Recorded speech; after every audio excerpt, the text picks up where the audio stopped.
Hello my dear students, स्वागत करती हूँ आप सभी का आपके अपने यूट्यूब चैनल सितंबर शिल्पी क्लासेस में। फ्रेंड्स, रोज़ रात 10 बजे आपकी लाइव क्लास होती है, तो रोज़ रात 10 बजे लाइव क्लास जरूर अटेंड किया करें। आज की क्लास में हम लोग गृह विज्ञान, गृह प्रबंध के उत्प्रेरक पढ़ेंगे कि गृह प्रबंध के उत्प्रेरक कितने प्रकार के होते हैं। तो 3 प्रकार के होते हैं: मूल्य, लक्ष्य, स्तर। जिसमें से हम लोग पढ़ेंगे मूल्य क्या होता है इसको।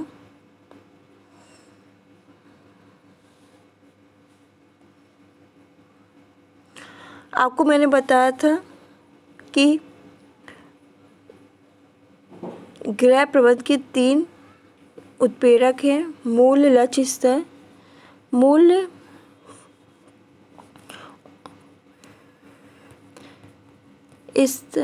मूल्य जो है वो स्तर और लक्ष्य दोनों का क्या है, केंद्र बिंदु है।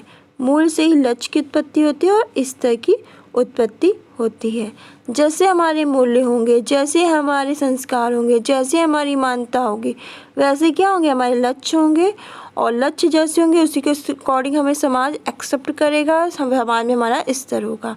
यानी हमारा मूल्य है चोरी करना, झूठ बोलना, मारकाट करना, गलत काम करना, तो हमारा लक्ष्य क्या होगा, इस गलत चीज़ों को आगे बढ़ाना और उसी के अकॉर्डिंग समाज में भी हमें एक्सेप्ट किया जाएगा। उसी अकॉर्डिंग हमारा स्तर भी समाज में वैसा ही होगा। अगर हम आध्यात्मिक हैं, धार्मिक हैं, पूजा पाठ करते हैं, तो हमारा लक्ष्य क्या होगा, पूजा पाठ करना, आध्यात्मिक रहना, कथा वथा करना, भागवत वगैरह कराना। और तो हमारा स्तर उस अकॉर्डिंग क्या होगा, समाज में उस तरह से हमें देखा जाएगा। अच्छे कर्म करने वाला आध्यात्मिक व्यक्ति ऐसा समाज में एक्सेप्ट करेगा। तो जैसे हमारे मूल्य होते हैं, जैसे हमारे वैल्यू होती हैं, जैसे हमारे संस्कार होते हैं, जैसे हमारा व्यवहार होता है, मानवीय व्यवहार होता है, उसी अकॉर्डिंग हमारे लक्ष्य होते हैं, उसी अकॉर्डिंग हमारा स्तर होता है। यानी समाज में वैसा हमको दर्जा मिलता है। तो मूल्य क्या है, तो मूल्य हमारे अस्पष्ट होते हैं, अनिश्चित होते हैं, आत्मगत होते हैं। यानी अस्पष्ट होते हैं, बिल्कुल स्पष्ट नहीं होते, अनिश्चित होते हैं, बिल्कुल निश्चित नहीं होते कि यही मूल्य होगा।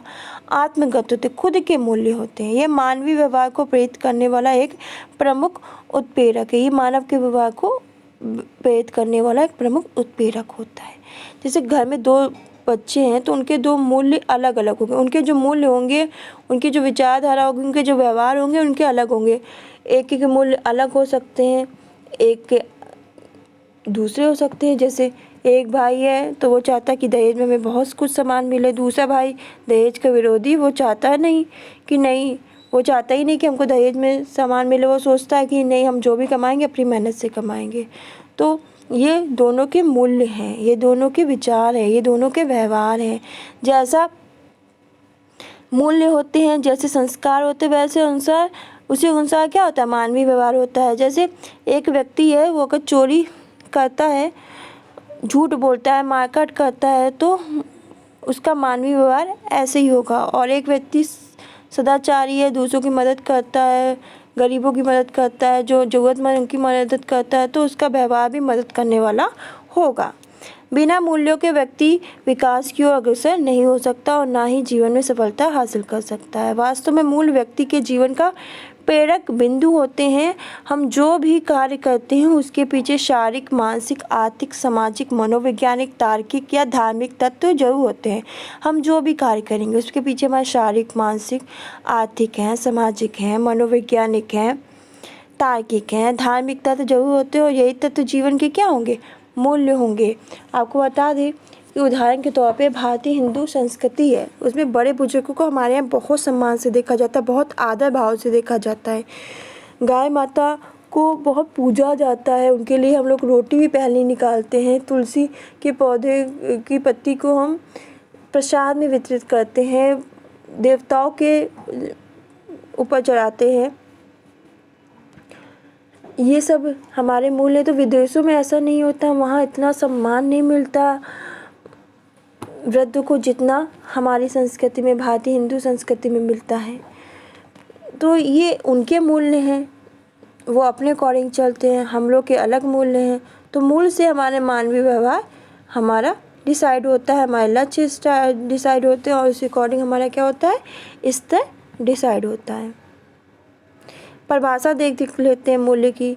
तो लेविस ममफोर्ड के अनुसार मानव का प्रमुख प्रयोजन मूल्यों का सृजन करना, उन्हें संरक्षित करना, यही चीज़ सभ्यता को अर्थ प्रदान करती है। इसी प्रक्रिया में सक्रिय भाग लेने पर अंत में व्यक्तिगत जीवन को सार्थकता प्राप्त होती है। फ्रांसीसी मैकगर्बी ने मूल्य के संबंध में अपने विचार कुछ इस तरह व्यक्त किए हैं कि मूल्य वह आदर्श स्तर है जिससे मनुष्य अपने चुनाव की क्रिया में प्रभावित होता है। निकेल और डार्सी के अनुसार मूल्य मानवीय व्यवहार को प्रेरणा प्रदान करने वाला कारक है। मूल्य क्या है, जो मानवीय व्यवहार उसको प्रेरणा प्रदान करने वाला कारक है। ये न्याय, विवेचन, विश्लेषण करने हेतु आधार प्रदान करता है तथा इनमें यह गुण होता है जिससे कि विभिन्न विकल्पों के मध्य बुद्धिमत्ता पूर्वक चयन को संभव बनाते हैं। फ्लेवेलिंग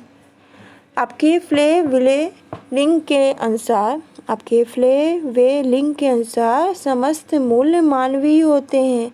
व्यक्ति ही उनका सृजन, मूल्यांकन और उपभोग करता है। मीड मार्गरेट ने मूल्य को परिभाषा दी है, मूल्य व्यक्ति और समाज दोनों को प्रभावित करता है। ऐसा नहीं है कि मूल्य बस व्यक्ति को, भाई जैसे मूल्य होंगे वैसे ही तो समाज में एक्सेप्ट किया जाएगा। चोरी करोगे, गलत काम करोगे तो समाज में वैसे ही आपकी स्तर बनेगा। इन्हीं मूल्यों के आधार पर व्यक्ति अपनी मनोवृत्ति बनाता है और यही मनोवृत्ति व्यक्ति के व्यवहार को क्या करते हैं, प्रभावित करते हैं। डोड के अनुसार मूल्य अनुभूति में चाह है, अर्थात व्यक्ति का किसी समय में कोई चयनित या चाहित कार्य या वस्तु ही क्या है, मूल्य है। तो डोड के अनुसार मूल्य अनुभूति में चाह है, अर्थात व्यक्ति का किसी समय में कोई चयनित या चाहित कार्य क्या है, कार्य वस्तु ही मूल्य है। सार्जेंट ने क्या कहा है, मूल्य के संबंध में लिखा है, मूल्य व्यक्ति व समूह की इच्छा के अधिक स्थायी समूह है जिसके प्रति